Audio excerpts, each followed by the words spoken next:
Hi, in this video I want to expand on the previous video around sleep anxiety. So hopefully now you're understanding a little bit more about how anxiety around sleep creates and maintains the problem, that the more we think about it, the more we go to bed with it on our mind, the more likely we are to then stay awake and have disrupted sleep, and it becomes that vicious cycle.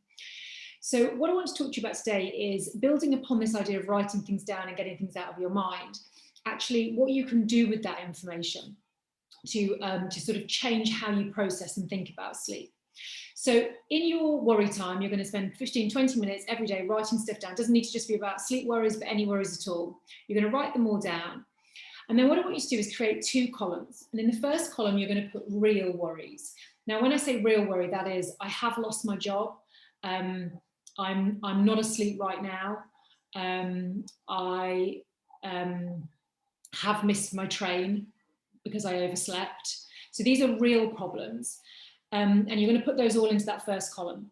The second column, you're going to put hypothetical problems or hypothetical worries. And these are, what if I miss my train? What if I lose my job? What if I can't be a good parent because I'm tired? What if it makes me ill? So you're going to write the what ifs in the other column.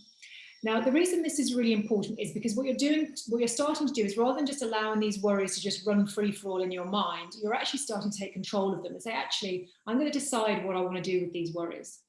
So you go to your real list, and these are real problems. And when I say real problems, I'm not minimizing the other worries, but these are real, actual things that are happening. And therefore, if they're happening to you, you have some control. There are things that you can do.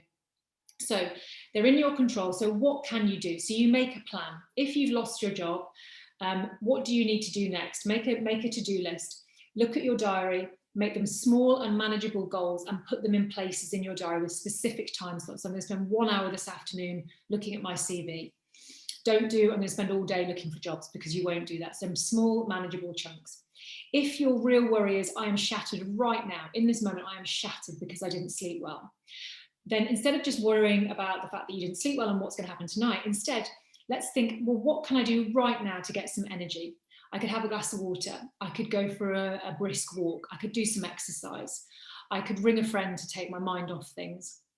I could do 10 minutes of mindfulness, because that would rest my brain. And by resting my brain and getting out of this anxious state, I'm going to start to feel more energized. So rather than just allowing yourself to worry about the problem, think of something proactive that you can do in this moment to take control of it. And that will make you feel like, actually, you're not a victim of this. You can do something. So that's how we're going to approach those real problems. And now your hypothetical list, you're going to look at this list. And what you're doing here is, you're not ignoring these things or telling yourself that you're silly to think of them. You're going to absolutely accept that these are things that you are worried about. You know, you're built in such a way that for whatever reason, these things are on your mind, and that's okay. It's part of who you are. So you're worried about these things. So be kind to yourself, accept there's a good reason that you're worried about them, but also acknowledging that actually what we do know about sleep is the more you worry about it, the worse it will get. So you've acknowledged that you've got these worries, but you're going to make a choice now to let them go. So you look at them on your list, you're going to acknowledge it, and you're going to let them go. If you can do something about it, you put them in the real problem list, and you do something about it. If you can't, you're going to learn to let them go. And this is a really good technique to start using every day, not just with sleep worries, but with all worries. Learning yourself, what am I in control of, and actually what do I need to learn to let go of? Training your brain to start thinking in this way takes a bit of time. You're not used to it. Worry has been your strategy up until now. But what we're saying now is, actually, worry is not going to fix this problem. So we're going to make a new strategy, which is to let go of that worry and control what we can control in this moment.